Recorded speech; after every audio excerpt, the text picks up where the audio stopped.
Hi, I'm Dr. Sridhar Kalyanasundram. Welcome to my channel. I hope you watched the first session and you found it useful. This session is not going to be as lengthy, obviously, because the points being discussed are quicker, and I hope you would find it useful as well. So, the first question: which one of the following is not the role of a perinatal mortality committee in evaluating perinatal deaths?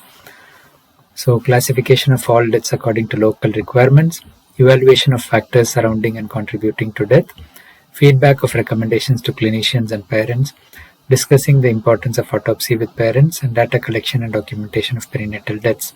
I'll pause here for a second. Please remember that these are UK-based questions, but the committees are there in most setups, and if you're taking the exam in UAE, for example, they have a similar governance policies. So the practical aspects would apply in these cases as well. Moving on to the next slide, which has the answer. So classification of all deaths is one of the duties. Evaluation of factors is one of the duties, and actually if there is a sentinel event or if there is an unexpected death, there is a significant implication of the findings, and whenever there is a finding and a recommendation, it's fed back to the clinicians and to the parents depending on the situation. So the clinicians do need to learn from any death, and it should be a good practice that there is debriefing within the department of the findings. Discussing the importance of autopsy. So even though when the death is unexpected or after a surgery, autopsy is important as part of the assessment, the duty of discussion of autopsy is with the clinician. So it's not the committee that would decide, and the committee usually comes in later in the picture. So it's very important that we discuss with the parents when the situation demands. If the autopsy is not done, at least you can look at certain other measures like blood tests, radiology tests that can be done. And data collection and documentation is as important as the classification as well, and this is part of their committee. So the next question is, which one of the following does not increase the rate of perinatal loss? So multiple pregnancy, low birth weight, female gender, maternal age less than 20 years, maternal age more than 40 years. I'll pause for a few seconds. If you need more time, please pause the slide. So I'm moving to the next slide. So multiple pregnancy increases the perinatal mortality. Low birth weight again increases the risk of perinatal mortality for obvious reasons. It can be related to the reason for the low birth weight, or it may be related to the reduced tolerance to labor process because there is placental insufficiency leading to low birth weight. The female sex of the fetus actually is not going to increase your risk because the male sex actually increases the risk. Both in preterm babies and in term babies, the risk is higher if the gender is male. Females have a slightly lower perinatal mortality. The exact reason, it's not clear, may be related to the protective value of the second X chromosome. The maternal age less than 20 years is a risk. Maternal age more than 40 years is a risk as well. So moving on to the third question.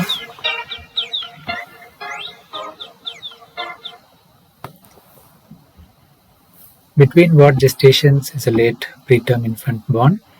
Less than 28 weeks, 34 to 37 weeks gestation, less than 37 weeks gestation, from 28 weeks till 32 weeks, and between 32 and 34 weeks of gestation. So less than 28 weeks gestation is an extremely preterm infant. 34 to 37 weeks gestation.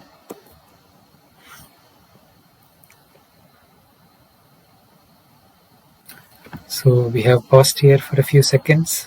I hope we can move on for the answer. So less than 28 weeks is an extremely preterm infant. 34 to 37 weeks is the correct answer for the late preterm. The important aspect about the late preterm is that you cannot assume and treat them like a normal baby. Their weight may come into the 32.3, 2.4 kilo range, so they are ready to go home soon. But a 34-weeker especially may take time for establishing suck feeds. There is a higher risk of jaundice in these babies. There is a higher risk of hypothermia, hypoglycemia, and many studies have been done in the late preterm in terms of neurodevelopment. So it's very important that we have follow-up for these babies because there is a higher risk of neurodevelopmental outcome as well. Less than 37 weeks is for the whole of the preterm, and from 28 weeks till 32 weeks is very preterm. So 32 to 34 weeks is moderately preterm. So we have extreme preterm less than 28 weeks, very preterm 28 to 32 weeks, and moderately preterm 32 to 34 weeks, and we have the late preterm 34 to 37. So this is the classification. Moving on to the next question. A female baby is born at 24 plus 1 weeks gestation and has a birth weight of 650 gram, approximately the 50th percentile. So which term describes her birth weight? IUGR, SGA, VLBW, low birth weight, and extremely low birth weight. We'll pause for a second. This is an easy question. So I'll move on to the next slide, which is the answer. If you need more time, please pause it.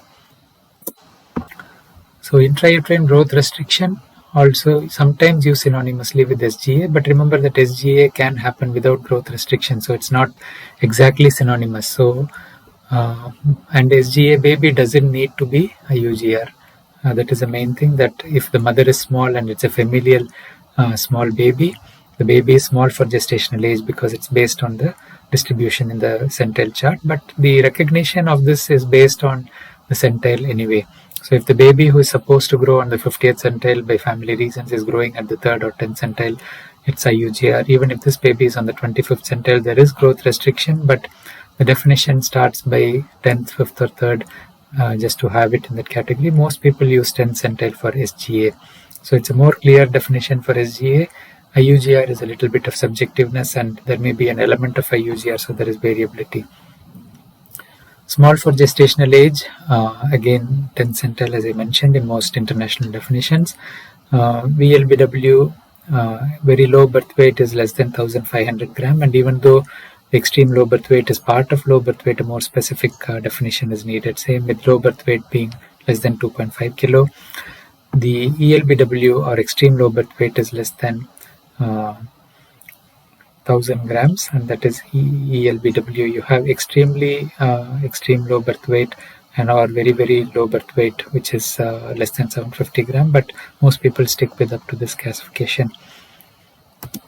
So this is the fetal growth chart by Fenton. We also have the intergrowth growth charts from Oxford, which have been recently defined as well. And depending on the gestation, you plot, and as we discussed, this baby is at 24 weeks. You have to use the gender specific chart. At 24 weeks, 600 gram is close to the average. So this is, you can use these charts to plot the postnatal growth of these babies as well as it has been done here.